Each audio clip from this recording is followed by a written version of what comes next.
Biotechnology के tools बच्चों हम समझ चुके हैं। अब हम समझेंगे बायोटेक्नोलॉजी में कौन कौन सी स्टेप्स फॉलो होती है। जैव प्रौद्योगिकी के प्रक्रम, प्रोसेस ऑफ बायोटेक्नोलॉजी। बायोटेक्नोलॉजी की प्रोसेस क्या है या इसके स्टेप्स क्या है, ये भी लिख सकते हैं हम। आरडीएनए टेक्निक में आरडीएनए तकनीक के चरण या उसके पद कौन कौन से। यहां पे बच्चों में पद के बस नाम लिख रहा हूं, डिटेल में एक एक करके अब हम समझते भी जाएंगे। पहला आता है डीएनए को आइसोलेट करें। जब भी बायोटेक शुरू होती है पहला काम यही होता है डीएनए का पृथक्करण। दूसरा, फिर डीएनए को हम आरी द्वारा काटेंगे, आरी द्वारा खंडन किया जाए, पाचन किया जाए। फिर उसके बाद अगेरोस जेल इलेक्ट्रोफोरेसिस द्वारा वांछित जीन का चयन, मतलब जो भी अपनी वांछित जीन है उसको हम सिलेक्ट करते हैं। अच्छा, वांछित जीन सिलेक्ट हो गई है तो उसके बाद उसकी संख्या बढ़ाना हो तो पीसीआर द्वारा, लेकिन ये ऑप्शनल होता है। अच्छा, पीसीआर करने के बाद उसको हम संख्या बढ़ा देंगे, फिर उसको वाहक के साथ जोड़ा जाता है। तो वांछित जीन को संवाहक से जोड़कर, वाहक मतलब वेक्टर से जोड़कर रिकॉम्बिनेंट डीएनए का निर्माण करते हैं। अच्छा, वेक्टर से जोड़ दिया, रिकॉम्बिनेंट डीएनए बन गया, फिर उसको हम होस्ट सेल में प्रवेश कराएंगे, पोषक कोशिका में प्रवेश कराएंगे। जब वो होस्ट सेल में प्रवेश कर जाएगा तो हम रिकॉम्बिनेंट सेल का सिलेक्शन करेंगे, रिकॉम्बिनेंट डीएनए युक्त कोशिकाओं का चयन, पुनर्योजी कोशिकाओं का चयन करेंगे। अच्छा, उसके बाद फिर हम बाह्य जीन उत्पाद की प्राप्ति करते हैं और लास्ट में एक स्टेप और चलती है अनुप्रवाह संसाधन, डाउनस्ट्रीम प्रोसेसिंग। अच्छा, ये सब क्या क्या होता है डिटेल में हम एक एक करके समझेंगे। क्लियर? सबसे पहला पार्ट शुरू करते हैं, डीएनए का पृथक्करण कैसे किया जाता है। पहले इसको नोट कर लिया होगा आप लोगों ने। अब स्टार्ट करते हैं डीएनए का पृथक्करण, डीएनए का आइसोलेशन। डीएनए के पृथक्करण की अगर हम बात करें, जीवाणु कोशिका से डीएनए पृथक्करण मैं आपको समझाने जा रहा हूं। आपको समझाने के लिए टेस्ट ट्यूब के अंदर ये एक बैक्टीरियल सेल ले ली। बैक्टीरिया की कोशिका में बाहर की तरफ ये कोशिका भित्ति होती है और कोशिका भित्ति के अंदर की तरफ आप देखोगे ये अंदर वाली लेयर को हम कहते हैं कोशिका झिल्ली। अगर हमें डीएनए को बाहर निकालना है तो इस कोशिका भित्ति, कोशिका झिल्ली सबका पाचन करना पड़ेगा, सबको तोड़ना पड़ेगा, मतलब सेल वॉल, सेल मेम्ब्रेन सब तोड़नी पड़ेगी। अब आप बताओ, बैक्टीरिया की बात चल रही है, सेल वॉल को तोड़ना है, कौन सा एंजाइम? Very good, lysozyme. याद है कुछ ऐसे पहले हमने सीखा था, लाइसोजाइम। सेल मेम्ब्रेन तोड़ना हो तो लाइपेज, तो हम यहां लाइसोजाइम सेल वॉल को तोड़ने के लिए और लाइपेज मेम्ब्रेन को तोड़ने के लिए इसी टेस्ट ट्यूब के अंदर मिला देंगे। टेस्ट ट्यूब में क्या मिला दिया? लाइसोजाइम और लाइपेज। लाइसोजाइम लाइपेज मिलाने से इसकी सेल वॉल भी टूट गई, देख रहे हैं आप लोग, यहां तो ऐसी है लेकिन यहां टुकड़ों में हो गई। सेल मेम्ब्रेन ये भी टुकड़ों में हो गई। तो सेल वॉल और सेल मेम्ब्रेन कैसे टुकड़े टुकड़े हो गए। अब बच्चों, ये जो सेल वॉल सेल मेम्ब्रेन के फ्रेगमेंट है, टुकड़े हैं, इन टुकड़ों को नीचे बिठाना पड़ेगा, अलग तो करना पड़ेगा, नीचे बिठाना पड़ेगा। और नीचे बिठाने के लिए यहां पर अगली स्टेप चलाते हैं अपकेंद्रण। अपकेंद्रण का मतलब होता है सेंट्रीफ्यूगेशन। सेंट्रीफ्यूगेशन मतलब हाई स्पीड पे इस पर घुमाना। इसको टेस्ट ट्यूब को ऐसे हाई स्पीड पर ऐसे घुमाया जाता है। जब इसको हम हाई स्पीड पे ऐसे घुमाते हैं तो ये जो सेल वॉल सेल मेम्ब्रेन के टुकड़े हैं ये नीचे की तरफ बैठ जाएंगे। ये बच्चों कुछ इस तरह से, यहां पर ये सेल वॉल सेल मेम्ब्रेन के टुकड़े नीचे आ जाएंगे और ये जो डीएनए है ये बाहर रह जाएगा। लेकिन एक खास बात, जब हम सेल को तोड़ते हैं तो सेल में से केवल डीएनए ही बाहर नहीं आएगा, सेल के अंदर तो यहां आरएनए बैठा है, प्रोटीन बैठा है, सब बाहर आएंगे। तो सेल में से डीएनए, आरएनए, प्रोटीन सब बाहर आ जाएंगे और ये जो टुकड़े हैं ये नीचे बैठ जाएंगे। अच्छा, इन सारे टुकड़ों में से हमें किसकी जरूरत है? हमें किसका पृथक्करण करना है? डीएनए का। डीएनए को पृथक करना है तो इस आरएनए को तोड़ना पड़ेगा। और आप सभी जानते हैं आरएनए को तोड़ने वाला एंजाइम कौन सा होगा? वेरी गुड, आरएनए को तोड़ना है तो यहां आरएनएज मिला देंगे। आरएनएज किसको तोड़ेगा?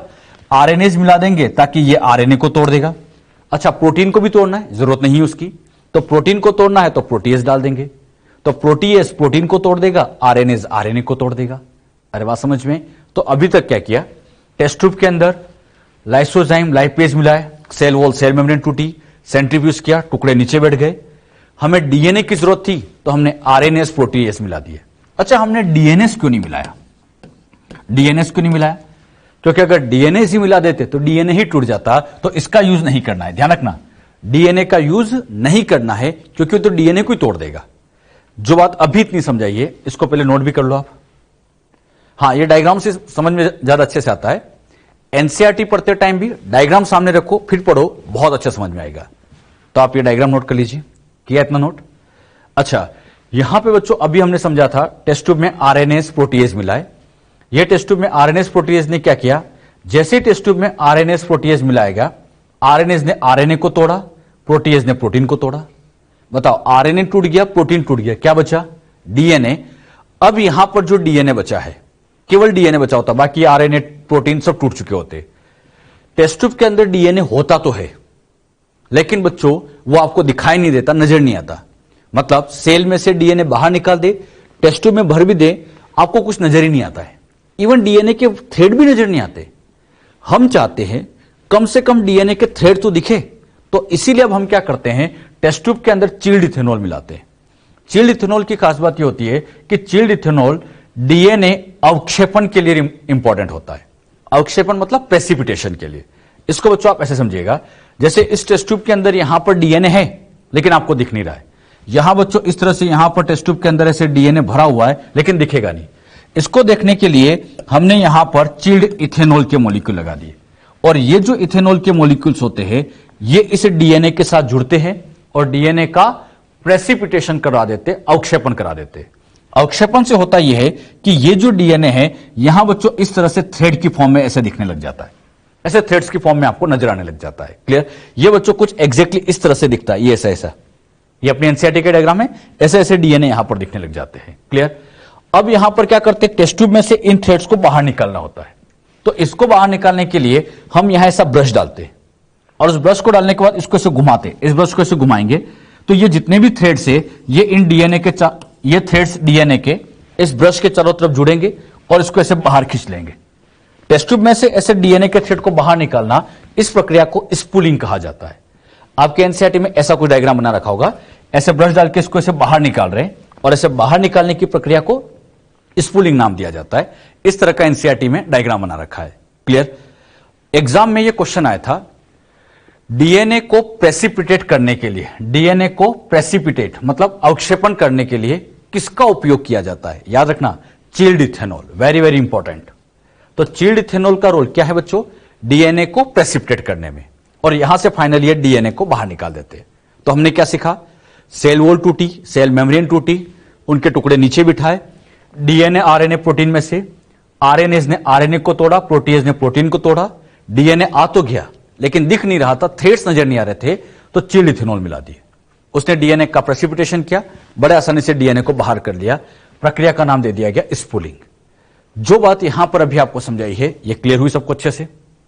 ये बच्चों बायोटेक का अपना पहला पार्ट होता है, डीएनए का पृथक्करण। अब बच्चों अगर डीएनए पृथक हो गया है तो अब ये जो डीएनए यहां पर बाहर आया होगा, ये डीएनए जो बाहर आया होगा, इसे डीएनए को कहीं ना कहीं काटना पड़ेगा। अरे वांछनीय जीन को लाने के लिए इसको काटना पड़ेगा। किससे काटेंगे? आरी से। तो वही अगला स्टेप होगा, पहले इसको नोट कर लो। हुआ है? अब यहां पे चलाते हैं बायोटेक की सेकंड स्टेप।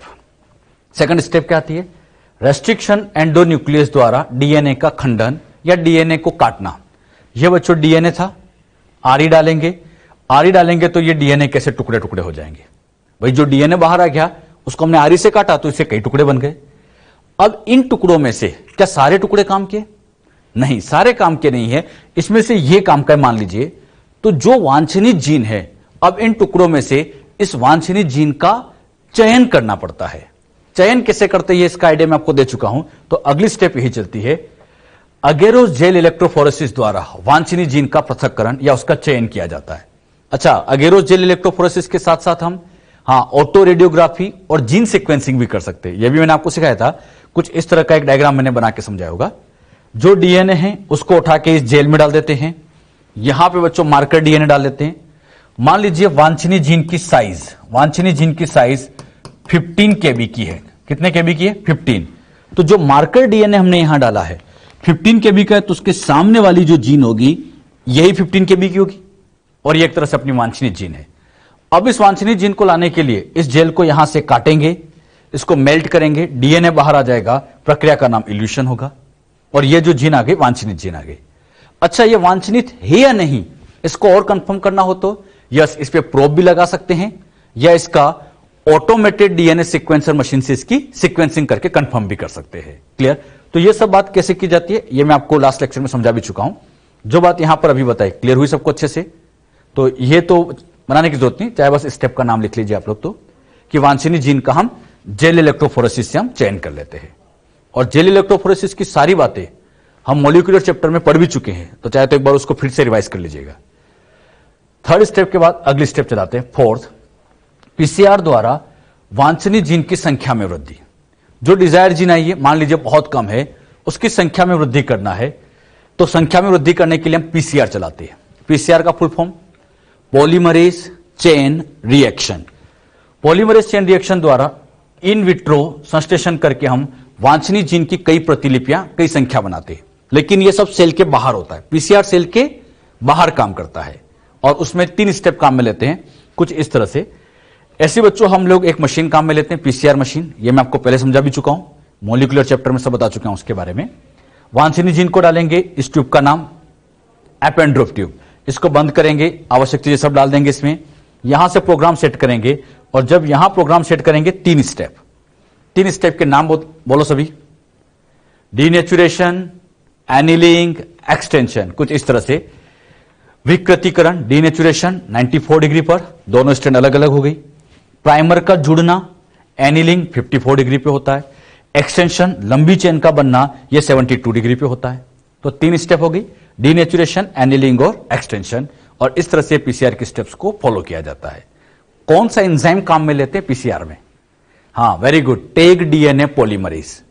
इन सब के बारे में आपको सब समझा चुका हूं, इसको भी एक बार रिवाइज करना बेटे, बहुत इंपॉर्टेंट है, क्वेश्चन आता रहता है पीसीआर से कई बार। अच्छा, इसको भी नोट कर लो आप लोग, इसको बनाने की जरूरत नहीं, ये हम पहले समझ चुके डिटेल में, बस आप तो ये स्टेप का नाम लिख लो चाहे तो। अगली स्टेप, वांछनीय जीन को, जो वांछनीय जीन है उसकी संख्या बढ़ गई, 1 से 2 हमने कर दी, 2 से 4 कर दी। वांछनीय जीन को अब संवाहक वेक्टर के साथ जोड़ेंगे और आरडीएनए का निर्माण करते हैं। जैसे बच्चों ये अपनी वांछनीय जीन को लाने के लिए इको आर1 से काटा था, डिजायर्ड जीन को लाने के लिए यहां से लेके यहां तक ये अपनी वांछनीय जीन थी, इसके साइड में इको आर1 की साइड थी, इको आर1 की साइड थी, इको आर1 से काटा, डिजायर्ड जीन यहां बाहर आ गई। अब बच्चों ये जो संवाहक होता है, बताओ इसको किस आरी से काटे? वांछनीय जीन को लाने के लिए इको आर1 से काटा, तो इसको भी सेम आरी से काटेंगे, समान आरी द्वारा काटना। अच्छा, सेम से क्यों काटेंगे? यह सेम से काटना इसलिए जरूरी होता है ताकि यहां के स्टिकी एंड और यहां के स्टिकी एंड एक दूसरे के पूरक बनेंगे, ताकि इनको जोड़ना आसान हो जाएगा। और जोड़ने वाला एंजाइम, वेरी गुड, लाइगेज। तो डीएनए लाइगेज एंजाइम फिर इन दोनों को आपस में जोड़ देगा और जोड़कर यहां पर रिकॉम्बिनेंट डीएनए का निर्माण करेगा। तो बहुत आसान तरीका, वांछनीय जीन को सेम आरी से काटा, वेक्टर को भी सेम आरी से काटा, जोड़ा लाइगेज से और रिकॉम्बिनेंट डीएनए बन गया। अच्छा, रिकॉम्बिनेंट डीएनए बन चुका है, बताओ अब इस रिकॉम्बिनेंट डीएनए का क्या करें? हां, इसको उठा के यस होस्ट की कोशिका में प्रवेश करें, तो यही अपना अगला स्टेप होता है। फोर्थ के बाद चाहे तो इसको बना लो। अगली स्टेप आती है 5th स्टेप। यहां पर पोषी कोशिका में रिकॉम्बिनेंट डीएनए वांछनीय जीन का निवेशन किया जाता है। रिकॉम्बिनेंट डीएनए को हम होस्ट सेल में प्रवेश कराते हैं। जब यहां होस्ट सेल में प्रवेश कराते हैं, इसमें 2 तरीके होते हैं। अच्छा, रिकॉम्बिनेंट डीएनए को होस्ट में पहुंचाने के लिए 2 तरीके, एक इनडायरेक्ट तरीका होता है, दूसरा डायरेक्ट। इनडायरेक्ट तरीके का मतलब होता है कि जिसमें हम वेक्टर का उपयोग करते हैं, वेक्टर का उपयोग करते हैं, मतलब जैसे ये वांछनीय जीन को पहुंचाना था, इस वांछनीय जीन को पहुंचाना था, तो इसको हमने इस वेक्टर के साथ जोड़ा, फिर ये रिकॉम्बिनेंट डीएनए बनाया और इसकी मदद से इसको बच्चों हम होस्ट में पहुंचाएंगे। तो ऐसे वेक्टर की मदद से पहुंचाना, यह तो कहलाता है इनडायरेक्ट तरीका। लेकिन एक खास बात यह है, आज के टाइम पर ऐसे तरीके भी आ चुके हैं जिसमें हम वेक्टर का उपयोग करते नहीं, मतलब ये वांछनीय जीन को हम डायरेक्ट पहुंचा सकते हैं, यह तरीका कहलाता है डायरेक्ट। एक तरीका तो हम वेक्टर की मदद ले, लेकिन आज के टाइम पर ऐसे तरीके भी आ गए बिना वेक्टर के भी पहुंचा सकते, बिना वेक्टर के, और उसको हम कहते हैं डायरेक्ट मेथड। तो 2 तरीके हैं, उसमें पहला आता है इनडायरेक्ट, संवाहक द्वारा जीन का ट्रांसफर, वेक्टर द्वारा जीन का ट्रांसफर, और इसमें संवाहक के बिना जीन स्थानांतरण, वेक्टर के बिना भी जीन स्थानांतरण किया जा सकता है। क्लियर? अच्छा, इनडायरेक्ट मेथड में मैं आपको 3 तरीके समझाऊंगा। बैक्टीरिया में कैसे स्थानांतरण करते हैं, पादप में और जंतु में। तो बैक्टीरिया, प्लांट, एनिमल, उनमें जीन स्थानांतरण के क्या तरीके हैं, वेक्टर के द्वारा कैसे पहुंचाते वो समझेंगे। अच्छा, डायरेक्ट तरीके हमारे पास बहुत सारे हैं, बिना वेक्टर के भी हम पहुंच सकते हैं। इसमें एक आता है माइक्रो इंजेक्शन, हिंदी में कहें सूक्ष्म अंतक्षेपण, इलेक्ट्रोपोरेशन, बायोलिस्टिक विधि या पार्टिकल घन मेथड, जीन घन भी इसको कहते हैं, रासायनिक विधि केमिकल की मदद से, और लाइपोसोम द्वारा जीन स्थानांतरण, मतलब कई सारे तरीके हैं। तो याद रखना, डायरेक्ट तरीके हमारे पास बहुत सारे हैं, micro injection, electroporation, biolistic, chemical, ऐसे लाइपोसोम द्वारा बहुत सारे तरीके होते हैं। तो एक बात मुझे बताओ, हमारे पास जो डिजायर्ड जीन है इसको पहुंचाने के दो तरीके हैं, वेक्टर का यूज करें और वेक्टर का यूज ना करें। अगर वेक्टर का यूज कर रहे हैं तो इनडायरेक्ट, उल्टा मतलब है अप्रत्यक्ष, और बिना वेक्टर के पहुंचा रहे तो प्रत्यक्ष। मैं आपको ये तरीके और ये तरीके सारे ही बच्चों में डिटेल में आपको समझाऊंगा, एक एक करके सबको स्टार्ट करते हैं। चाहे तो अभी इनकी हेडिंग बस लिख लीजिएगा। सबसे पहले हम समझाते हैं जीवाणुओं में बैक्टीरिया में जीन ट्रांसफर कैसे किया जाता है, उसके बारे में समझेंगे। इतना नोट किया आपने? अब इसमें पहला केस, जीवाणुओं में जीन स्थानांतरण। अच्छा, एक बात ये ध्यान रखना, जब तक हो वेक्टर यूज करना चाहिए, वेक्टर यूज करना चाहिए, क्योंकि उसमें ट्रांसफर करना ज्यादा आसान होता है। अच्छा, बैक्टीरिया में जीन स्थानांतरण कैसे करते हैं वो आपको समझाते हैं।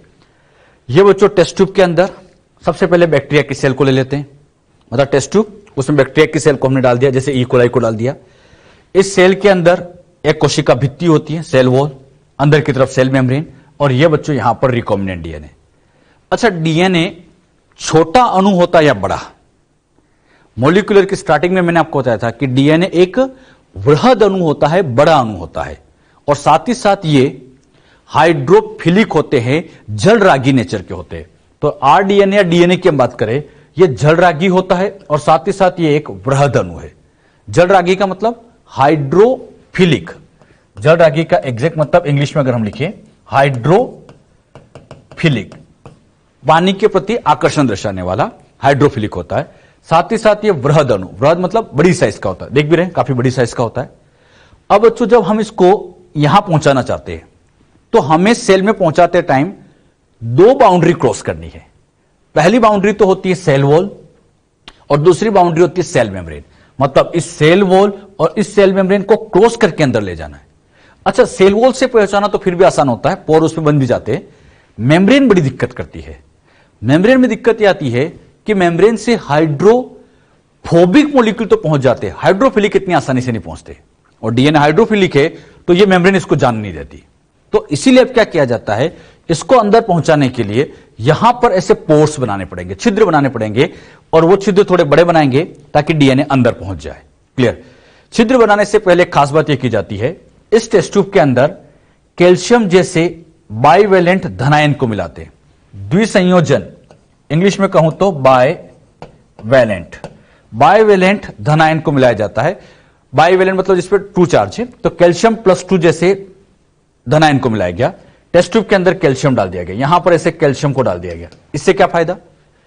आप लोग सभी जानते हैं कैल्शियम पर चार्ज पॉजिटिव है और डीएनए पर नेगेटिव होता है, तो ये कैल्शियम इस डीएनए से जुड़ जाता है।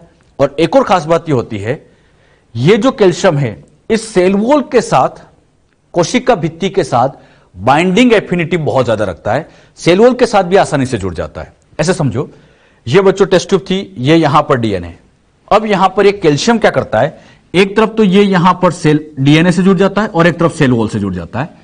तो कैल्शियम इस सेल वॉल और डीएनए को आपस में बाइंड करने में हेल्प करता है, मतलब ये इधर भी जुड़ जाता है, इधर भी जुड़ जाता है, तो इसकी बाइंडिंग करने में हेल्प करता है। अच्छा, जब डीएनए यहां बाइंड हो जाएगा तो बड़े आसानी से इसको अंदर प्रवेश करा सकते हैं। एक बात यह ध्यान रखना, बिना कैल्शियम के भी जीन ट्रांसफर हो सकता है। बात को सुनना अच्छे से, बिना कैल्शियम के भी जीन ट्रांसफर हो सकता है, लेकिन उसमें सक्सेस रेट बहुत कम आती है, सक्सेस की रेट बहुत कम होती है। इसीलिए यहां पर कैल्शियम डाल देते हैं ताकि यह सेल आसानी से डीएनए को ग्रहण कर ले। और ऐसी सेल को अब नाम दे देते हैं सक्षम कोशिका, कॉम्पिटेंट सेल। यह नाम बड़ा इंपॉर्टेंट है, सक्षम कोशिका। सक्षम कोशिका कहते किसको है? यह कोशिका डीएनए अपग्रहण के लिए अधिक सक्षम है, मतलब ऐसी सेल जो डीएनए को आसानी से ले ले, उसको हम सक्षम, नाम से समझ में आ रहा है, डीएनए ग्रहण करने के लिए सक्षम है, तो ऐसी सेल को हम कॉम्पिटेंट या सक्षम कोशिका कहते हैं। अच्छा, सक्षम बनाने के लिए कैल्शियम आयन डालते हैं ताकि ये आसानी से डीएनए ग्रहण कर ले। एक बार फिर सुनना, क्या बिना कैल्शियम के जीन स्थानांतरण हो सकता है? हो सकता है, लेकिन सक्सेस कम मिलती है, इसलिए कैल्शियम डाल देते हैं ताकि इसकी एफिशिएंसी बढ़ जाए। अच्छा, जितना भी काम किया जाता है सब कुछ 0 डिग्री मतलब आइस पर किया जाता है। आइस में करने के लिए बहुत आसान काम है। एक फ्लास्क के अंदर बर्फ के टुकड़े रख लेते हैं, ये टेस्ट ट्यूब है, इस टेस्ट ट्यूब को उठा के यहां रख दिया। बताओ चारों तरफ क्या भरा हुआ है? आइस। आइस भरी है मतलब 0 डिग्री ठंडा ठंडा है, और इसके अंदर इस सेल को उठा के यहां रख दिया जाता है, मतलब इस टेस्ट ट्यूब को उठा के रख देते हैं ताकि सेल को सब कुछ 0 डिग्री ठंडा ठंडा फील हो। जो बात यहां समझे, क्लियर हुई? पहले इतना बना भी लेना आप लोग, क्लियर इतना। अब बच्चों इसके आगे क्या करते हैं, यही डायग्राम में फिर से यहां बना रहा हूं, सेम डायग्राम है, वही आइस वाला है, 0 डिग्री सेल को रख रखा है, कैल्शियम डाल रखा है। अब बच्चों हम क्या करेंगे, इसी टाइम सेम इसी टाइम अभी जो टेस्ट ट्यूब है ये सब कुछ 0 डिग्री पे है। अब हम एक फ्लास्क लेंगे, उस फ्लास्क के अंदर पानी गर्म करेंगे और लगभग 42 डिग्री के आसपास। अब यहां से इस टेस्ट ट्यूब को उठा के इस 42 डिग्री पे अचानक पहुंचाएंगे, यानी अगली स्टेप आती है सडनली ट्रांसफर एट 42 डिग्री। अचानक 42 डिग्री पर ट्रांसफर करेंगे, मतलब ये फ्लास्क है, पानी भर रखा है, 42 डिग्री है, यहां कितना है 0, यहां कितना है 42। अब इस टेस्ट ट्यूब को उठा के यहां पर रखना है, लेकिन सडनली अचानक, जैसे इसको हम अचानक यहां पहुंचा देंगे, मतलब ये टेस्ट ट्यूब उठा के यहां पहुंचा देंगे। अच्छा, अचानक पहुंचाने से फायदा यह होता है कि जब 0 से 42 पे आता है तो सेल को यहां पर एकदम शॉक लगता है, झटका लगता है। यहां 0 डिग्री था, सेल को सब ठंडा ठंडा फील हो रहा था, लेकिन 42 आते ही सेल को लगता है जैसे किसी ने आग लगा दी है। अचानक से यहां टेम्परेचर बढ़ गया है तो सेल एकदम अपने आप को डिस्टर्ब कर लेती है।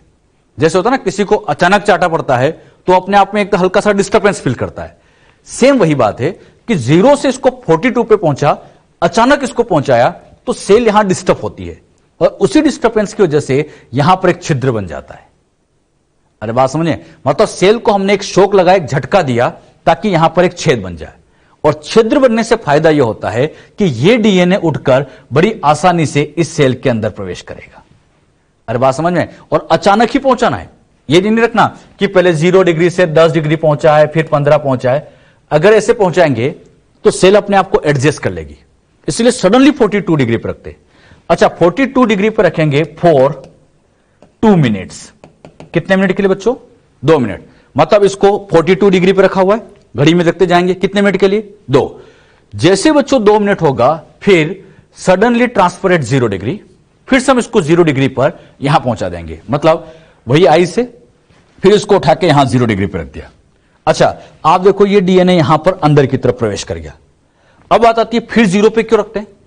फिर 0 पे बच्चों इसलिए रखते हैं क्योंकि ये जो पोर बने हैं, इन पोर को यहां पर भरना भी पड़ेगा, क्योंकि ये पोर अगर परमानेंट रहे तो सेल का साइटोप्लाज्म बाहर निकलता जाएगा और सेल ही मर जाएगी। तो इन पोर को फिल करने के लिए, इन छिद्रों को बंद करने के लिए वापस 0 डिग्री पर रखते हैं, और जैसे 0 डिग्री पर रखते हैं ये छिद्र यहां पर ऐसे बंद हो जाते हैं। तो छिद्रों को बंद करने के लिए वापस इसको कितने डिग्री पे ट्रांसफर करते हैं? 0 डिग्री। तो हमने क्या किया, 0 डिग्री से 42 पे पहुंचाया, 2 मिनट होते ही फिर 42 से 0 पे पहुंचाया। हम यहां पर सेल को एक तरह से शॉक लगा रहे हैं, झटके दे रहे हैं। अच्छा, शॉक लगा रहे हैं इसीलिए ये जो पूरा ट्रीटमेंट मैंने आपको समझाया, इसे हम हीट शॉक ट्रीटमेंट, ताप प्रघात उपचार कहा जाता है। क्या नाम देते हैं? ताप प्रघात उपचार। इंग्लिश में कहे हीट शॉक ट्रीटमेंट, तो इसे हम हीट शॉक ट्रीटमेंट के नाम से जानते हैं। क्लियर? इसको बना भी लो आप लोग। बना लिया। और तरीका बहुत आसान है। क्या सिखाया मैंने, एक आउटलाइन फिर देता हूं। टेस्ट ट्यूब के अंदर कैल्शियम आयन डाला, सेल की दक्षता बढ़ गई, नाम बोलो, कॉम्पिटेंट सेल। 0 डिग्री से 42 पे पहुंचाया, पोर बन गए। पोर बनने से डीएनए अंदर जाएगा, फिर 0 पे रख देंगे ताकि पोर वापस बंद हो जाए, और ट्रीटमेंट का नाम हीट शॉक ट्रीटमेंट। ये जितनी भी बातें मैं आपको सिखा रहा हूं, ये अपनी एनसीईआरटी में पैराग्राफ की फॉर्म में लिखिए। वहां डायग्राम नहीं बना रखे तो वो इतने अच्छे से क्लियर नहीं होते। आप इन डायग्राम बना के उसको समझो, बहुत अच्छे समझ में आएगा। क्लियर? तो ये बना भी लीजिएगा सभी। क्लियर? ये बच्चों हमने पहला तरीका समझा था, जीन ट्रांसफर इन बैक्टीरिया, जीवाणु के अंदर। अगला पार्ट जो अब हम समझेंगे और वो समझने वाले हैं, पादप में जीन स्थानांतरण। प्लांट के अंदर जीन ट्रांसफर कैसे किया जाए। प्लांट में जीन ट्रांसफर करना है तो इसके लिए हम यूज करते हैं एग्रोबैक्टीरियम ट्यूमिफेसियंस और एग्रोबैक्टीरियम राइजोजीन बैक्टीरिया का। ऐसे बाय यूजिंग बैक्टीरिया, 2 बैक्टीरिया काम में लेते हैं। एग्रोबैक्टीरियम ट्यूमिफेसियंस की खास बात क्या होती है, इस बैक्टीरिया में TI plasmid, tumour inducing plasmid होता है। बैक्टीरिया के अंदर आप जानते हैं प्लाज्मिड होता है, इस प्लाज्मिड का नाम ट्यूमर इंड्यूसिंग प्लाज्मिड है। अच्छा, जैसे ये बैक्टीरिया है, इसके अंदर ये मेन डीएनए, और इस मेन डीएनए के अलावा यहां पर ये प्लाज्मिड बैठा है और इस प्लाज्मिड का नाम था टीआई प्लाज्मिड। क्लियर? अच्छा, ये टीआई प्लाज्मिड डाइकोट प्लांट में क्राउन गोल्ड रोग करता है। डाइकोट प्लांट के अंदर क्राउन गोल्ड डिजीज करता है। क्राउन गोल्ड डिजीज वो डिजीज है जिसके अंदर प्लांट के अंदर एक ट्यूमर या प्लांट के अंदर एक तरह से कैंसर टाइप का वहां पर बन जाता है, ट्यूमर बन जाता है, कैंसर बन जाता है, जहां पर सेल अनकंट्रोल डिवाइड करती रहती है। एग्जैक्टली यहां पर होता क्या है, जैसे बच्चों ये डाइकोट प्लांट है, ये डाइकोट प्लांट था। अब ये जो डाइकोट प्लांट था, इस डाइकोट प्लांट को हमने सॉइल में ग्रो कर रखा है। यहां पर सॉइल के अंदर ही ये बच्चों इस तरह का ये बैक्टीरिया होता है। अब प्लांट पे मान लीजिए यहां पे कट लगा, यहां कट लगा, कट वाली जगह से केमिकल रिलीज होता है एसिटोसिरिंगोन। ये नाम आगे लिखवाऊंगा मैं आपको। कौन सा केमिकल? एसिटोसिरिंगोन। ये एसिटोसिरिंगोन केमिकल इन बैक्टीरिया को यहां बुलाता है। अच्छा, जब ये बैक्टीरिया यहां पहुंच जाते हैं तो यही एसिटोसिरिंगोन इन बैक्टीरिया की कुछ सेल को, कुछ जीन को एक्सप्रेस कराता है और यहां पर इन सेल्स को अनकंट्रोल डिवाइड कराता है। और जब ये अनकंट्रोल डिवीजन होता जाता है तो इसी से एक ट्यूमर बन जाता है। इसी डिजीज का नाम है क्राउन गॉल डिजीज। डिजीज का नाम क्राउन गॉल डिजीज। तो क्राउन गॉल डिजीज इस बैक्टीरिया का ये टीआई प्लाज्मिड करा देता है, बैक्टीरिया का टीआई प्लाज्मिड। इस प्रोसेस को मैं और डिटेल में भी आपको समझाऊंगा। ये तो मैंने क्राउन गॉल क्या होता है वो समझाया। एग्रोबैक्टीरियम राइजोजीन में आरआई प्लाज्मिड होता है। जैसे इसके अंदर क्या था? टीआई। आर का मतलब होता है रूट, आई का मतलब इंड्यूसिंग। तो पूरा नाम बोलो, रूट इंड्यूसिंग प्लाज्मिड होता है। अच्छा, ये रूट इंड्यूसिंग प्लाज्मिड क्या करता है? आरआई प्लाज्मिड डाइकोट प्लांट्स में हेरी रूट डिजीज करता है। हेरी रूट डिजीज का मतलब होता है कि रूट्स के अंदर ये एक्सेसिव हेयर का डेवलपमेंट कर देते हैं। बहुत ज्यादा एक्सेस में यहां पर ऐसे, बहुत ज्यादा एक्सेस में यहां पर ऐसे हेयर बनते जाते हैं। इसको हम हेरी रूट डिजीज कहते हैं। अच्छा, ये किसकी वजह से होता है? राइजोजीन की वजह से। तो दो बैक्टीरिया, एक बार फिर समझना। एग्रोबैक्टीरियम ट्यूमिफेसियंस ट्यूमर इंड्यूसिंग होता है और ये क्राउन गॉल डिजीज करता है। ये रूट इंड्यूसिंग होता है और ये रोमिल जड़ हैरी रूट डिजीज को यहां पर उत्पन्न करने का काम करता है। अच्छा, मैं आप लोगों को कैसे ये क्राउन गॉल डिजीज होती है वो सिखाऊंगा। मैं आपको ये सिखाऊंगा, ये वाला अपने सिलेबस में है भी नहीं, कोई जरूरत भी नहीं है। मैं आपको ये सिखाऊंगा। हां, इसकी भी प्रोसेस सेम ही रहती है, आप बस इसको समझ लो। मैं आपको डिजीज समझाऊंगा कि डिजीज कैसे होती है, फिर आप लोग अपना साइंटिफिक दिमाग यूज करना और मुझे बताना कि कैसे हम इस बैक्टीरिया का यूज करके जीन ट्रांसफर कर सकते हैं। क्लियर? तो पहले मैं आपको डिजीज क्लियर करता हूं कि कैसे ये होती है। पहले इतना नोट कर लीजिए, ये नोट कर लिया। अब ये डिजीज कैसे होती है वो मैं आपको समझाता हूं। यहां पे बच्चों ये है एग्रोबैक्टीरियम ट्यूमिफेसियंस बैक्टीरिया। इस बैक्टीरिया के अंदर ये जो है, ये तो इसका मेन डीएनए, ये इसका मेन डीएनए, और मेन डीएनए के अलावा एक डीएनए और होता छोटा है, सिखाने के लिए मैंने बड़ा बना रखा है, और ये है टीआई प्लाज्मिड। अच्छा, क्वेश्चन तो एक ही बनता है, टीआई प्लाज्मिड किस बैक्टीरिया में पाया जाता है? E coli?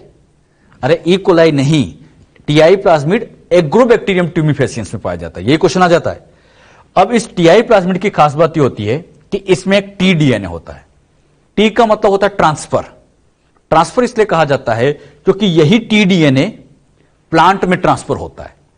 अभी बच्चों मैं आपको समझाऊंगा कि यह पूरा प्लाज्मिड प्लांट में नहीं जाता। इस प्लाज्मिड का केवल यह टी डीएनए वाला सेक्शन ही प्लांट में जाता है। कौन सा वाला? केवल टी डीएनए।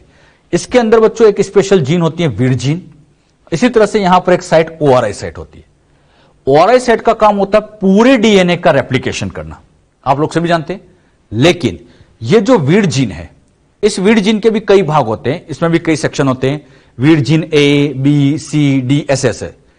इनमें से कुछ वीड जीन क्या करती है, इस टी डीएनए को रेप्लिकेट कराती है और इसको प्लांट में भेजती है, केवल टी डीएनए का रेप्लिकेशन कराती है। क्लियर? अच्छा, ओआरआई साइट से पूरा डीएनए रेप्लिकेट होता है, वीड जीन से केवल ये टी डीएनए रेप्लिकेट होता है और यही केवल प्लांट में जाएगा।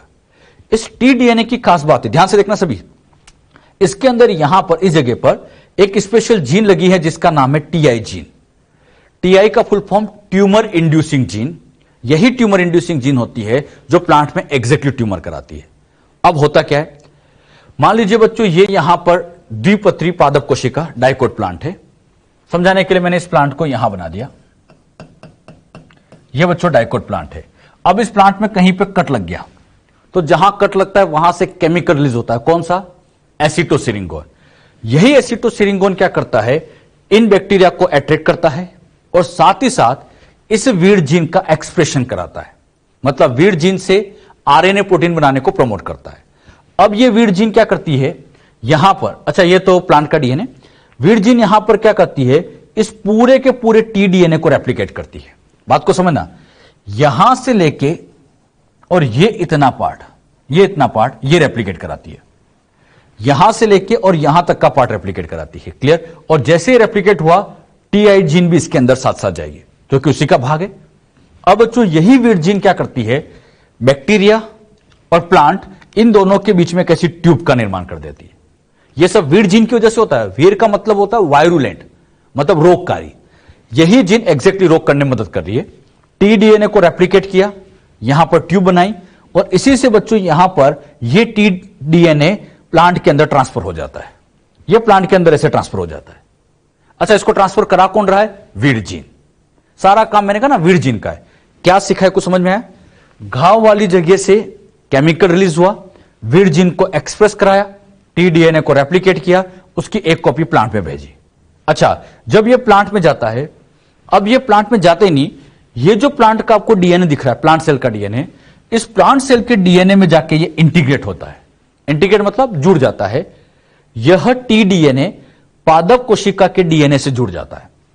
पादप के डीएनए से जुड़ जाता है कुछ इस तरह से। ये आके बच्चों आप देख रहे हैं, यहां पे आके ये ऐसे जुड़ गया, ये इस तरह से यहां पे आके जुड़ गया।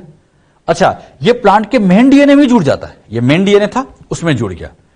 इसमें जुड़ने का फायदा क्या है? फायदा यह होता है कि एग्जैक्टली होता क्या है, इस टीडीएनए के पास ओआरआई साइट नहीं है। अगर ये यहां आ भी गया तो ये रेप्लिकेट नहीं कर सकता था। तो इसने क्या समझदारी दिखाई? मेन डीएनए से जुड़ गया। अब इससे क्या होगा? प्लांट की सेल के अंदर यहां जो ओआरआई साइट थी, प्लांट की सेल में जो ओआरआई साइट थी, जैसे यहां से रेप्लिकेशन चालू होगा, यह भी रेप्लिकेट करता जाएगा। एक बार फिर समझो क्या सिखाया। टीडीएनए क्या प्लांट के डीएनए में जुड़ गया? यस, जुड़ गया। क्यों जुड़ गया? हां, इसलिए जुड़ गया ताकि ओआरआई साइट से जैसे ये रेप्लिकेट हो, यह भी साथ साथ रेप्लिकेट करता जाए और आगे की सेल में ट्रांसफर भी होता जाए। अरे बात समझ में? तो इसीलिए इसको मेन डीएनए के साथ जुड़ जाता है। अब बच्चों यहां पर ये जो टीडीएनए है, ये टीडीएनए अपना काम चालू करता है। इस टीडीएनए के अंदर मुझे बताओ, ये जो जीन थी, ये वाली जीन एग्जैक्टली होती है टीआई जीन। इस वाली जीन का नाम क्या था? TI gene. ये पूरा का पूरा तो टीडीएनए था। इस टीडीएनए के अंदर ये टीआई जीन थी। अब ये टीआई जीन से आरएनए बनते हैं, प्रोटीन बनते हैं, और यही प्रोटीन अल्टीमेटली ऑक्सीन और साइटोकाइनिन प्लांट हार्मोन का निर्माण करती है। क्या सिखा, एक बार फिर समझना। टीआई जीन से आरएनए प्रोटीन बनते हैं, एंजाइम्स बनते हैं। वो एंजाइम ऑक्सीन और साइटोकाइनिन का निर्माण करते हैं। वैसे प्लांट के अंदर ऑक्सीन साइटोकाइनिन नॉर्मली बनते हैं, लेकिन इस जीन ने ऑक्सीन साइटोकाइनिन के निर्माण को और बढ़ा दिया। अच्छा, सेल में ऑक्सीन साइटोकाइनिन का लेवल बढ़ गया। मान लीजिए यह कोई कोशिका है, ऑक्सीन साइटोकाइनिन का लेवल बढ़ जाए। अगर किसी सेल में आप ऑक्सीन साइटोकाइनिन का लेवल बढ़ा दो, तो यह सेल यहां पर 1 से 2 मतलब डिवाइड होने लगेगी। फिर यह 2 से 4 और ऐसे अनकंट्रोल डिवाइड होती जाती है। यहां पर यही होता है, यह सेल यहां पर ऐसे अनकंट्रोल डिवाइड होती लगती है। और जब ये ऑक्सीन साइटोकाइनिन से अनकंट्रोल डिवीजन होगा, तो इसी की वजह से ट्यूमर बन जाता है। तो एग्जैक्टली ट्यूमर कैसे बनता है, मैं एक बार फिर आपको क्लियर करता हूं, फिर समझिएगा। मैं आपसे पूछ रहा हूं, ढंग से आंसर देना। इस बैक्टीरिया का नाम सभी बोलेंगे, एग्रोबैक्टीरियम ट्यूमिफेसिस, बड़ा फेमस नाम है। इसके अंदर जो प्लाज्मिड है, नाम बोलो, टीआई प्लाज्मिड। टीआई प्लाज्मिड के अंदर डीएनए का नाम टीडीएनए। टी क्यों कहते हैं? क्योंकि यही टी मतलब ट्रांसफर प्लांट में ट्रांसफर होता है। पूरा नहीं हो रहा है, केवल यही प्लांट में ट्रांसफर होता है, इसलिए ट्रांसफर डीएनए। इस ट्रांसफर डीएनए का एक्सप्रेशन कौन कराता है? वीड जीन, या इसका रेप्लिकेशन कराती है। वीड जीन ने जैसे इस टीडीएनए को रेप्लिकेट किया, इसकी कॉपी प्लांट में गई, और प्लांट में जाती नहीं, क्या सिखाया? मेन डीएनए में भी जुड़ जाती है। अच्छा, मेन डीएनए में क्यों जुड़ गई? ताकि ओआरआई साइट के साथ साथ इसका रेप्लिकेशन होता जाए। अच्छा, यहां पर ये जो टीआई जीन थी, ये जो टीआई जीन लगी है, ये टीआई जीन एग्जैक्टली करती क्या है? टीआई जीन ही ऑक्सिन साइटोकाइनिन का निर्माण करती है। इससे क्या होगा? ऑक्सिन साइटोकाइनिन का लेवल बढ़ने से ये सेल यहां अनकंट्रोल डिवाइड हो जाती है और इसी से यहां पर अल्टीमेटली बन जाता है ट्यूमर, मतलब ऐसे यहां पर ट्यूमर का निर्माण होता है। तो ट्यूमर कैसे होता है, कुछ समझ में आया बच्चों अच्छे से? तो ट्यूमर कैसे होता है ये बात मैंने आपको यहां पर समझा दी। अब आप मुझे बताओ, इस टीडीएनए का ये पार्ट यूजफुल है या हार्मफुल है? टीआई जीन वाला हार्मफुल है। अब यहां पर मान लीजिए मेरे पास कोई वांछनीय जीन है और इस वांछनीय जीन को प्लांट में पहुंचाना है, बताओ क्या करें? क्या करना चाहिए? क्या इस पूरे टीडीएनए को उड़ा दे? नहीं, हम यहां पर क्या करेंगे, टीआई जीन को हटाएंगे और अपने काम के जीन को यहां चिपका देंगे। किसको हटाएंगे? टीआई जीन हटाओ, काम के जीन चिपकाओ, बस इतना सा काम करना है और बाकी सारा काम अपने आप होता जाएगा। क्लियर? पहले डायग्राम आप सब बना लो, बना लिया इतना? अब बच्चों यहां पर क्या होता है, ये जो टीआई जीन थी, ये टीआई जीन यहां से हटती है। अच्छा, ये तो प्लांट की सेल थी, हमने पता ही है। यहां से ये टीआई जीन हटी। अच्छा, टीआई जीन हट गई तो एक गैप बन गई। अब इसी गैप वाली जगह पर वांछनीय जीन, ये मान लीजिए अपनी वांछनीय जीन है, तो इस वांछनीय जीन को उठा के यहां पे जोड़ दिया जाता है। यहां पर किसको जोड़ दिया गया? वांछनीय जीन को, मतलब यह के जुड़ गई। किस जगह पे जोड़ना है? जहां पर टीआई जीन थी। तो टीआई जीन को तो हटा दिया और उसकी जगह काम की जीन को चिपका दिया। अब यहां पर बैठे बैठे बस देखते रहना है। वीड जीन इसको यहां से रेप्लिकेट करेगी तो हमारी वांछनीय जीन भी रेप्लिकेट होगी। अब ये टीडीएनए के साथ साथ प्लांट में चली जाएगी। अच्छा, प्लांट में जाएगी नहीं, प्लांट के मेन डीएनए में जुड़ेगी और प्लांट के अंदर मेन डीएनए में जुड़कर प्लांट के डीएनए के अंदर आप जुड़ोगे तो अब यहां पर यह वांछनीय जीन आ गई और साथ ही साथ ओआरआई सेट से जैसे रेप्लिकेशन होगा यह भी रेप्लिकेट करेगी। तो एक बात मुझे बताओ, यहां पर हमने वांछनीय जीन को अल्टीमेटली प्लांट में पहुंचा दिया। क्लियर? और अब यहां ट्यूमर भी नहीं होगा क्योंकि हमने हानिकारक पार्ट को हटा दिया। यहां पर हानिकारक पार्ट कौन सा था? टीआई जीन, वही तो ऑक्सिन साइटोकाइनिन का लेवल बढ़ा रही थी, नुकसान करा रही थी, तो उसको हटा दिया। हानिकारक पार्ट को हटा के उसकी जगह काम की जीन लगा दी और काम की जीन लगा के बस देखते रहे और सारा काम यहां पर अपने आप होता गया और अपने आप ये प्लांट के मेन डीएनए में जुड़ गया। अरे बात समझ में? तो ये फाइनली जाकर प्लांट के मेन डीएनए में जुड़ जाता है। तो कैसे जीन ट्रांसफर किया गया? क्लियर हुआ? किसको हटाया? टीआई जीन, उसकी जगह वांछनीय जीन लगाई और सारा काम अपने आप होता गया, हम बस देखते रहे। ये सब नेचुरल होता है, इसे हम नेचुरल जेनेटिक इंजीनियरिंग कहते हैं। और खास बात, केवल प्लांट में जाता नहीं है, मेन डीएनए में जुड़ जाता है। इससे क्या होता है? हां, आगे की सारी सेल में इससे जब 2 सेल बनेगी, 4 सेल बनेगी, हर सेल के अंदर यह वांछनीय जीन ट्रांसफर होती चली जाएगी। एक सेल में जीन पहुंचाने से काम नहीं होगा, प्लांट की हर सेल में जीन पहुंचाने के लिए यह काम किया जाता है। जो बात मैंने आपको समझाई क्लियर हुई? तो जितना कुछ यहां समझाया इन पॉइंट को हम नोट भी कर लेते हैं। टी डीएनए ट्रांसफर डीएनए वह डीएनए जो पादप में स्थानांतरित होता है। पादप में घाव के स्थान से एसिटोसिरिंगोन रसायन मुक्त होता है। यह रसायन वीर जीन की अभिव्यक्ति को प्रेरित करता है। वीर जीन को क्या करता है बच्चों? एक्सप्रेस कराता है।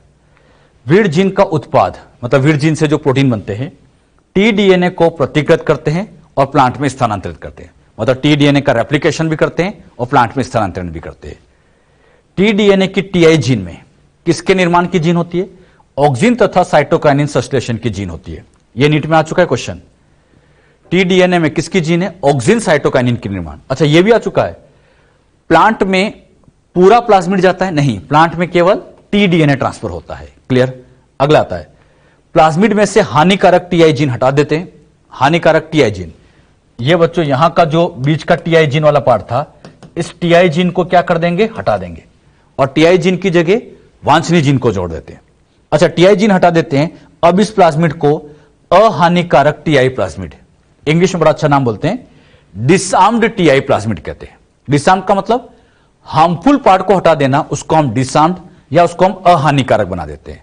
अच्छा, टीआई जीन के स्थान पर वांछनीय जीन निवेशित की जाती है। यहां पर वांछनीय जीन को जोड़ा जाता है। अब वांछनीय जीन टी डीएनए के साथ साथ पादप में स्थानांतरित होती है और पादप कोशिका के मेन डीएनए से जुड़ जाती है। बात समझ में? ये जो मैंने पॉइंट बताया ये भी आप ध्यान रखें, इनको भी आप नोट कर लीजिएगा। क्लियर इतना बच्चों अच्छे से?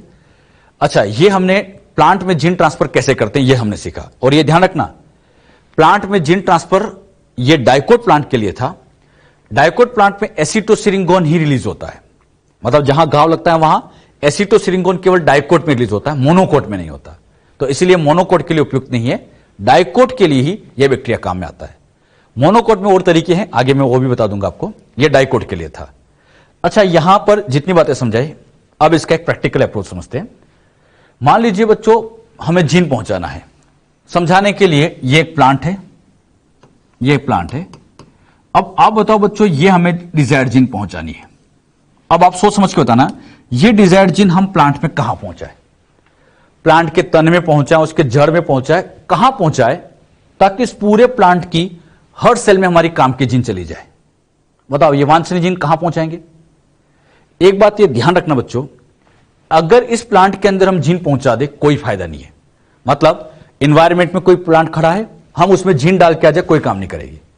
हम ये काम इसकी अगली पीढ़ी के लिए करते हैं।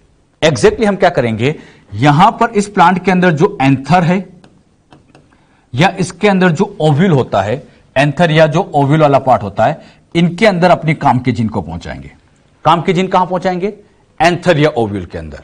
अच्छा, एंथर ओव्यूल से अब जैसे बच्चों इनका यहां फर्टिलाइजेशन होगा, तो फर्टिलाइजेशन से अल्टीमेटली जायगोट बनेगा, फिर यह जायगोट से अल्टीमेटली सीड बन जाएगा, और इस सीड के अंदर हमारी काम की जीन होगी। मतलब हमारी काम की जीन एग्जैक्टली कहां आ गई? सीड के अंदर। फिर इस सीड्स को उठा के, अब इन सीड्स को उठा के इसे ग्रो किया जाएगा, और जब ये ग्रो करेंगे तो इसके अंदर हमारी डिजायर्ड जीन हर सेल में होगी। अरे सीड में जायगोट के अंदर एक सेल से 2 बनी, 2 से 4, 4 से 8, तो जितनी भी सेल बनेगी हमारी काम की जीन हर सेल में चलती जाएगी। और अब इनसे जितने भी प्लांट आगे के बनाएंगे, ये सारे के सारे प्लांट में अपनी वांछनीय जीन होगी, और ऐसे प्लांट को नाम दिया जाएगा ट्रांसजेनिक प्लांट। क्योंकि इसमें हमने जीन ट्रांसफर कर दी, तो ये ट्रांसजेनिक प्लांट या जेनेटिक मॉडिफाइड प्लांट बनाते हैं। कहने की बात क्या है, जो प्लांट एग्जिस्टिंग है, खड़ा है, जो प्लांट फील्ड में लगा हुआ है, उसमें जीन पहुंचाने से कोई फायदा नहीं होता। हम उसकी अगली पीढ़ी के लिए काम करते हैं। मतलब इसमें जीन पहुंचाएंगे कहां? एंथर ओव्यूल में। फिर उससे जो जाइगोट बनेगा, सीड्स बनेगा, उस सीड्स को उठा के लगाएंगे, तो अब जो प्लांट बनेंगे ये फायदा देंगे। मतलब उस प्लांट में फायदा नहीं होगा, जीन पहुंचाने का फायदा अगली पीढ़ी के लिए किया जाएगा। और अगली पीढ़ी की कौन सी सेल में जीन होगी? सारी सेल, हर सेल के अंदर अपनी वांछनीय जीन होगी, और ऐसे प्लांट को नाम दिया जाएगा ट्रांसजेनिक प्लांट। अरे बात समझ में? तो ये याद रखना, जो प्लांट पहले से प्रेजेंट है उसमें जीन नहीं पहुंचाते, अगली जनरेशन के लिए काम किया जाता है। क्लियर इतना? तो ये हमने प्लांट में जीन ट्रांसफर करने का तरीका सीखा। हम बच्चों जीन ट्रांसफर के बारे में समझ रहे थे, पादपों के बारे में हमने समझा था, जंतुओं में जीन ट्रांसफर कैसे किया जाए। एनिमल सेल में जीन ट्रांसफर, जंतु कोशिका में जीन स्थानांतरण। मान लीजिए बच्चों, ये कोई एनिमल है, इसके अंदर हमें जीन डालनी है, ये यहां पर कोई जीन है, ये इसके अंदर यहां पर ट्रांसफर करनी है। अब बात आती है इसके अंदर ये जीन कहां ट्रांसफर की जाए। हाँ, एक बात और ये ध्यान रखना, जब हम जीन ट्रांसफर करते हैं तो उसकी बॉडी की हर सेल में जानी चाहिए। जैसे हमने जीन को पहुंचाया, मान लीजिए हम स्किन में पहुंचाए, तो ऐसा नहीं कि स्किन में ही रहनी चाहिए, पूरी बॉडी में ट्रांसफर होनी चाहिए। अगर हम इस एनिमल के अंदर जीन पहुंचाए, मान लीजिए जीन यहां पे हमने ट्रांसफर कर भी दी, लेकिन ये इसकी पूरी बॉडी में नहीं फैल पाती, तो अगर आप देखोगे तो ये जीन यहीं की यहीं रहेगी, मतलब पूरी बॉडी में ट्रांसफर नहीं होती। तो बात आती है, एनिमल के अंदर अगर जीन पहुंचाना है तो फिर कहां पर ट्रांसफर करनी चाहिए।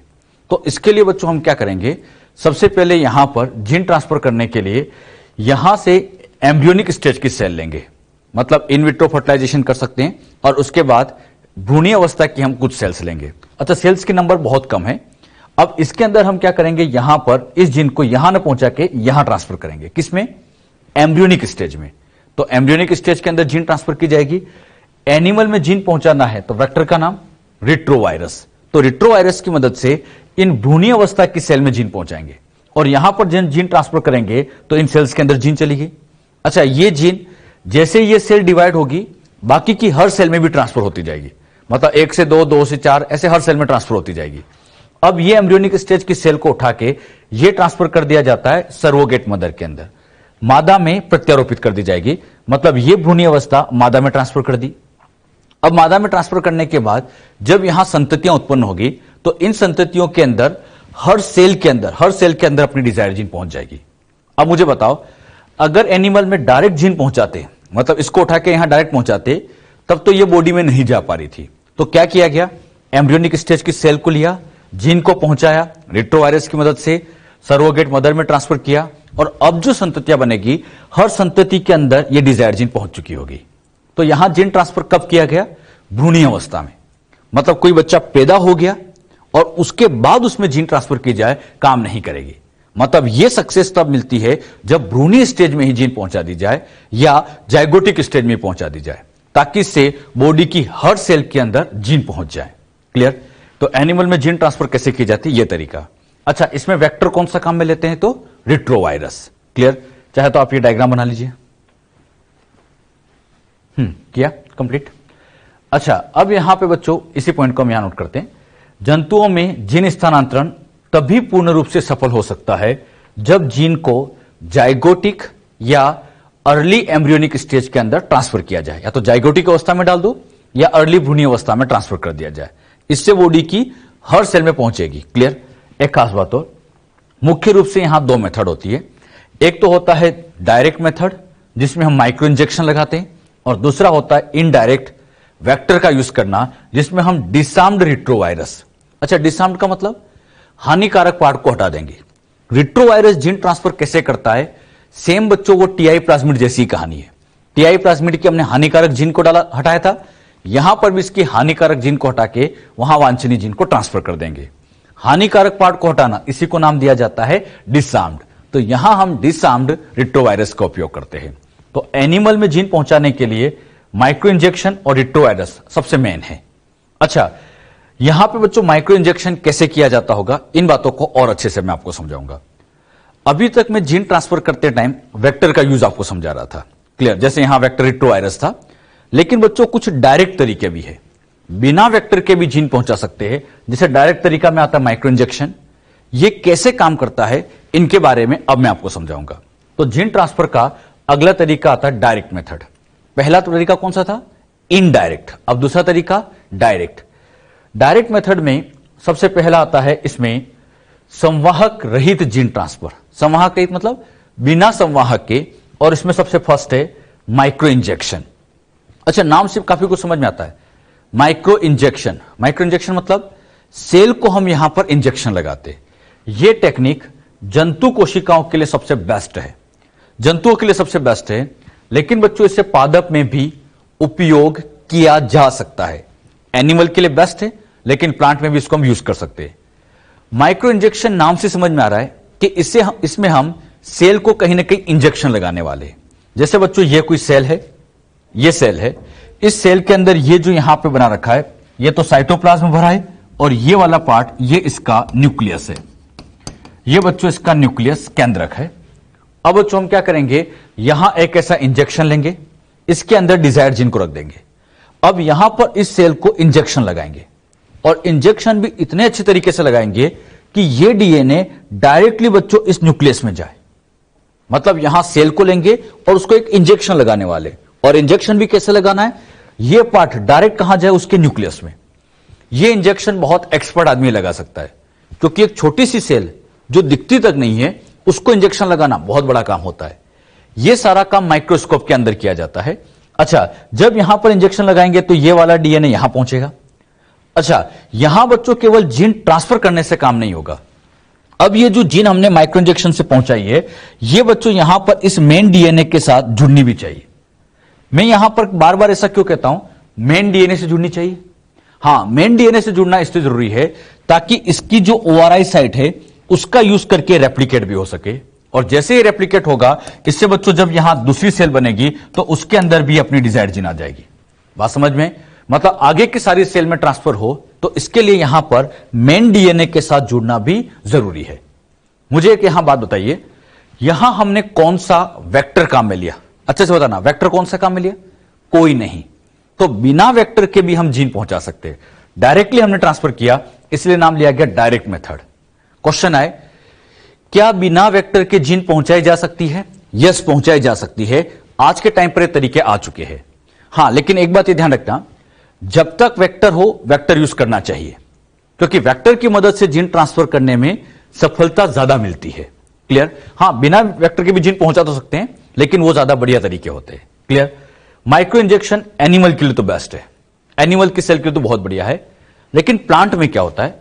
प्लांट के अंदर बच्चों आप सभी जानते हैं, जैसे ये प्लांट है, तो इस प्लांट के अंदर ऐसे बाहर की तरफ सेल वॉल होती है, इस सेल वॉल के अंदर की तरफ, सेल वॉल के अंदर की तरफ ये बच्चों होती है सेल मेम्ब्रेन, ये सेल मेम्ब्रेन है, ये बाहर की तरफ होती है सेल वॉल।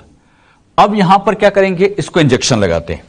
यहां पे बच्चों जब ये माइक्रो इंजेक्शन लगाएंगे, ऐसे इंजेक्शन लगाएंगे, तो यहां सबसे बड़ी प्रॉब्लम क्या होती है कि इसमें बाहर की तरफ सेल वॉल है और सेल वॉल का नेचर हार्ड है, सेल वॉल कठोर होती है। अगर हम इंजेक्शन लगाएंगे तो यहां प्रॉपर इंजेक्शन लग ही नहीं पाएगा क्योंकि सेल वॉल बहुत कठोर है। तो प्लांट के अंदर क्या करना पड़ेगा, पहले इस सेल वॉल को यहां से हटाना पड़ेगा, मतलब यहां से इस सेल वॉल को हटाना पड़ेगा। अगर बच्चों यहां से इस सेल वॉल को ऐसे हटा दिया जाए, ऐसे बच्चों यहां से इस सेल वॉल को अगर हटा दिया जाए तो केवल सेल मेम्ब्रेन बचेगी। अच्छा, सेल मेम्ब्रेन वाली जो अब ये सेल है, ऐसी सेल को यहां पर, ये सेल मेम्ब्रेन वाली जो सेल है, ऐसी सेल को यहां नाम दिया जाता है प्रोटोप्लास्ट। क्या नाम देंगे बच्चों, प्रोटोप्लास्ट। सेल वॉल को हटा दो, बाकी बची सेल प्रोटोप्लास्ट, और इसी प्रोटोप्लास्ट के अंदर हम डिजायर्ड जीन को पहुंचा देंगे।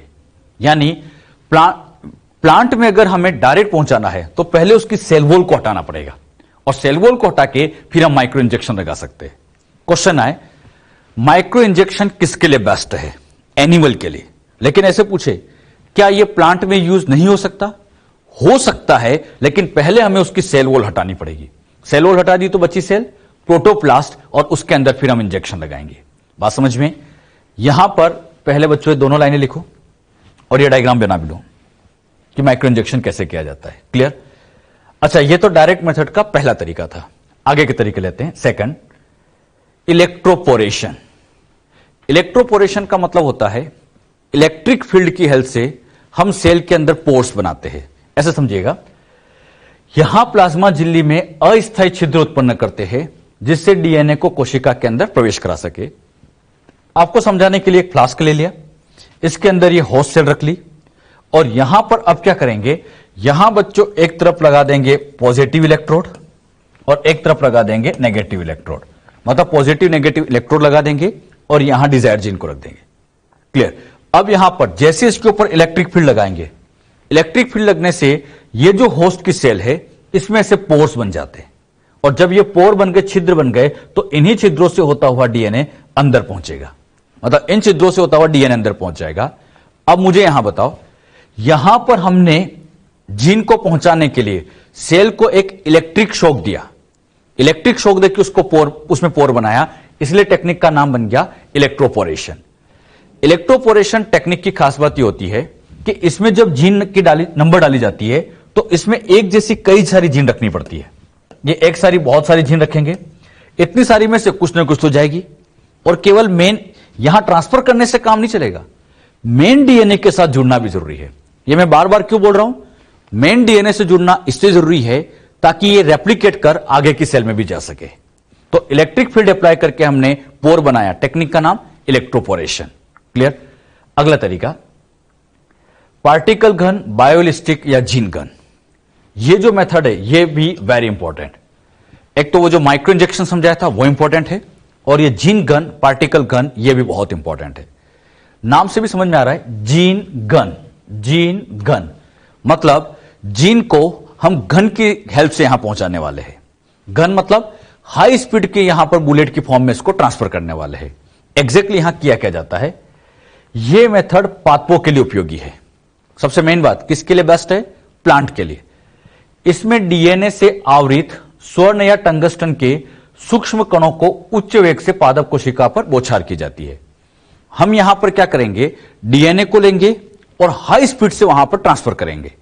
अब सोचो जरा, मैंने डीएनए को लिया और ऐसे हाई स्पीड से फेंका, क्या फेंक पाएंगे, ऐसे तो जा ही नहीं पाएगा। तो इसीलिए उसको क्या किया जाता है, स्वर्ण या टंगस्टन के साथ कोट कर दिया जाता है ताकि वो एक सूक्ष्म कण बन जाए, माइक्रो पार्टिकल्स बन जाए, ताकि हाई स्पीड से उसको एसिलेट कर सके, ट्रांसफर कर सके। यहां बच्चों ऐसे गोल्ड या टंगस्टन का यूज करते हैं और उनके साथ ये डीएनए को अटैच कर दिया जाता है। अच्छा, गोल्ड या टंगस्टन लेने का फायदा क्या है, गोल्ड और टंगस्टन ये दोनों इनर्ट है, इनएक्टिव मेटल से, और ये टॉक्सिसिटी भी क्रिएट नहीं करती। ये दोनों नॉन टॉक्सिक है, नॉन टॉक्सिक होती है, इनर्ट होती है। अगर ये सेल में चला भी जाए तो इससे कोई नुकसान भी नहीं होता। तो यहां पर गोल्ड या टंगस्टन के ऐसे कण बना लिए जाते हैं जिसके अंदर यहां डीएनए रखा होता है। अब इन कणों को हाई स्पीड से हम प्लांट सेल के ऊपर ट्रांसफर करेंगे। क्लियर? ये मेथड अच्छे से याद रखना, पादपों के लिए सबसे उपयोगी है। पार्टिकल घन, इसका दूसरा नाम बायोलिस्टिक, ये नाम याद रखना। Biolistic method, gene gun method plant के लिए सबसे बेस्ट होती है।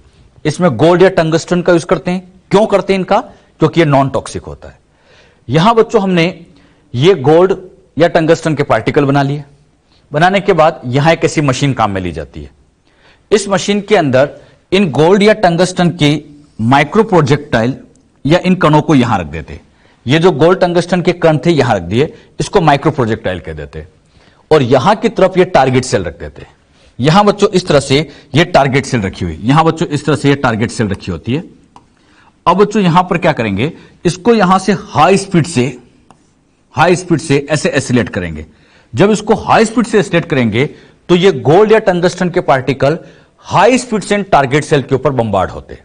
यहां पे बच्चों कुछ इस तरह से इनको हाई स्पीड से ट्रांसलेट किया तो ये यहां से ऐसे गया और ये हाई स्पीड से इन सेल्स के ऊपर इनकी बौछारें कर दी जाती है। अच्छा, अब यहां पर जो अंदर डीएनए रखा होता है वो बच्चों डायरेक्टली ऐसे सेल के अंदर प्रवेश करता है। मतलब ये जो डीएनए था फाइनली कहां चला जाता है? सेल के अंदर ट्रांसफर हो जाता है। तो यहां हाई स्पीड से पहुंचाते, लगता है ऐसा जैसे ये कोई गन है और उससे हाई स्पीड से इसको पहुंचा रहे हैं, तो टेक्निक का नाम बन गया था जीन गन। जीन गन या इसी को हम पार्टिकल गन या बायोलिस्टिक मेथड कहते हैं। यहां पर हमने कौन सा वेक्टर यूज किया? कोई नहीं। और वेक्टर यूज नहीं कर रहे हैं मतलब ये डायरेक्ट मेथड है। और मैं फिर कहूंगा ये मेथड वेरी वेरी इंपॉर्टेंट। किसके लिए बेस्ट है? प्लांट के लिए। ये प्लांट के लिए सबसे उपयोगी मेथड है। क्लियर?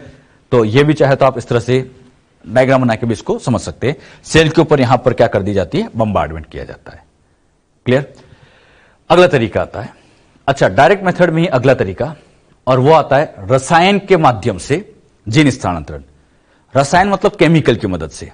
एक केमिकल यूज किया जाता है पॉलीइथाइलिन ग्लाइकोल। इन पॉलीइथाइलिन ग्लाइकोल का यूज करके डीएनए को होस्ट के अंदर पहुंचाया जा सकता है। सबसे पहले क्या करते हैं, फ्लास्क लेते हैं, पॉलीइथाइलिन ग्लाइकोल डाल देते हैं, पीईजी इसको शॉर्ट में कहते हैं। अब यहां पर ऐसे पॉलीइथाइलिन ग्लाइकोल का एक सॉल्यूशन ऐसे भरा होता है। यहां पॉलीइथाइलिन ग्लाइकोल का ऐसे सॉल्यूशन भर दिया गया, इसके अंदर होस्ट सेल को रख दिया गया और ये डिजायर्ड जीन रख दी गई। पॉलीइथाइलिन ग्लाइकोल क्या करता है, यहां पर इन डीएनए के साथ जुड़ता है, मेम्ब्रेन के साथ जुड़ता है और यहां पर ऐसे पोर बना के ये अंदर ट्रांसफर करता है। लेकिन इसकी एग्जैक्ट मैकेनिज्म क्लियर नहीं है कि कैसे इसने ट्रांसफर किया होगा। एग्जैक्ट क्रियाविधि अभी पता नहीं है कि कैसे ट्रांसफर करते। हां, यह देखा गया, प्रैक्टिकली देखा गया है, पॉलीइथाइलिन ग्लाइकोल के सॉल्यूशन में डिजायर्ड जीन को रखते हैं तो वो इन मेम्ब्रेन में पोर्स बनाता है, उनसे ये डीएनए यहां पर प्रवेश कर जाता है। लेकिन इसमें सक्सेस रेट बहुत बहुत कम होती है। यानी पॉलीइथाइलिन ग्लाइकोल का यूज करके अगर हम जीन ट्रांसफर करते हैं तो जीन ट्रांसफर करने की रेट बहुत कम होती है। इसीलिए बच्चों हम क्या करते हैं, पॉलीइथाइलिन ग्लाइकोल को लाइपोसोम के साथ यूज किया जाता है। यानी अगला तरीका, हां यह जरूर याद रखना, क्या केमिकल की मदद से जीन पहुंचा सकते हैं? यस। उस केमिकल का नाम तो पॉलीइथाइलिन ग्लाइकोल। क्लियर? अगले नंबर पे लेते हैं लाइपोसोम के माध्यम से जीन स्थानांतरण। बात आती है लाइपोसोम है क्या। लाइपोसोम बच्चों छोटे छोटे लिपिड के बैग है, लिपिड की थैलियां हैं जिसके अंदर वांछनीय जीन को रखा जाता है। लाइपोसोम, इस विधि में डीएनए को वसा मतलब लिपिड की थैली में संलग्न कर दिया जाता है और इस थैली को प्रोटोप्लास्ट या सेल मेम्ब्रेन के साथ जोड़ दिया जाता है। यहां पर क्या किया जाता है, यह वांछनीय जीन है और इसको बच्चों इस होस्ट सेल पोषक कोशिका में ट्रांसफर करना है। अच्छा, इसके अंदर सेल वॉल नहीं होना चाहिए, इसके अंदर केवल कोशिका झिल्ली है, सेल वॉल हटा रखी है, मतलब ये एक तरह का प्रोटोप्लास्ट वाली सेल है। प्रोटोप्लास्ट किसको कहते हैं? सेल वॉल हटा दो, सेल वॉल हटा दो तो बची सेल, सेल मेम्ब्रेन बची होगी, उसको हम प्रोटोप्लास्ट कह देंगे। अब इसे डीएनए को यहां पहुंचाना है तो पहले क्या करेंगे, इन्हें बच्चों ऐसे लिपिड की बैग में भर लेंगे। ये बच्चों यहां पर जो बैग बना है ये लिपिड का बैग है, या आप कह सकते हो लिपिड की एक मेम्ब्रेन बना रखी है।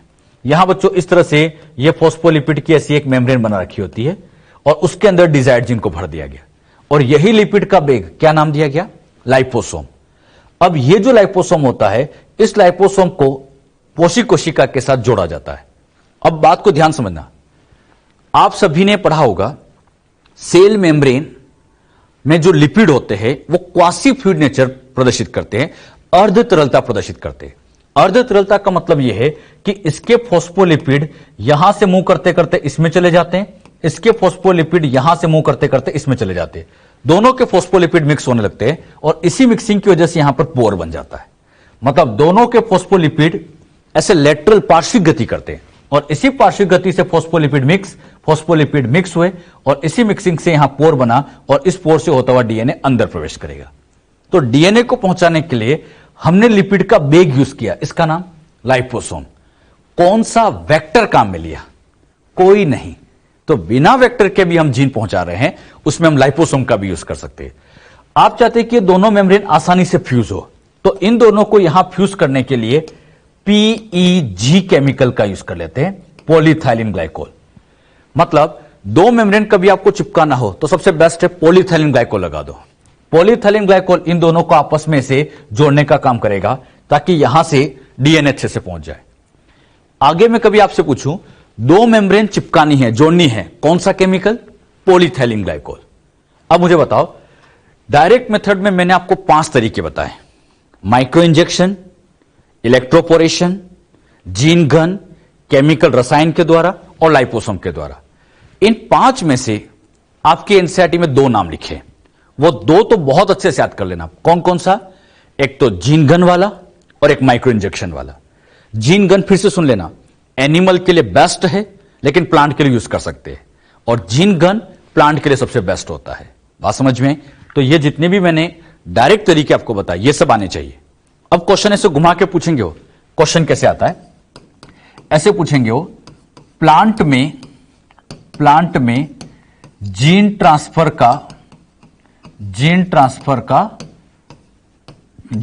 की डायरेक्ट मेथड, प्लांट में जीन ट्रांसफर की डायरेक्ट मेथड बताओ। अब मैंने यहां पर पहला ऑप्शन दिया टीआई प्लाज्मिड, दूसरा ऑप्शन यहां पर मैंने दे दिया पीबीआर 322। अच्छा, यहां पर फिर बच्चों मैंने थर्ड ऑप्शन यहां पर दे दिया और वो मैंने लिख दिया रिट्रोवायरस, और फोर्थ ऑप्शन मैंने यहां पर दे दिया जीन गन। अब बताओ कौन सा सबसे बेस्ट होगा? प्लांट में जीन पहुंचाना है तो क्या टीआई प्लाज्मिड का यूज करेंगे? तो आंसर टीआई प्लाज्मिड नहीं।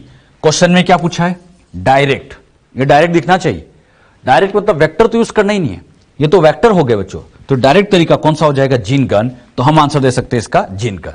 ऐसे क्वेश्चन बन जाते और ऐसे क्वेश्चन नीट में आए हैं, तो सोल्व करने का तरीका आना चाहिए। क्वेश्चन बहुत आसान आते हैं, बस आप लोगों को क्वेश्चन को ढंग से पढ़ना है। एग्जाम में ये डायरेक्ट इनडायरेक्ट नजर ही नहीं आता है, तो आप इसको ध्यान से याद रखना। डायरेक्ट मतलब वेक्टर का उपयोग नहीं करना है, बिना वेक्टर के उपयोग के हमें जीन पहुंचाना है। कर सकते हैं ऐसे क्वेश्चन बच्चों? तो ये भी नोट कर लीजिएगा इतना।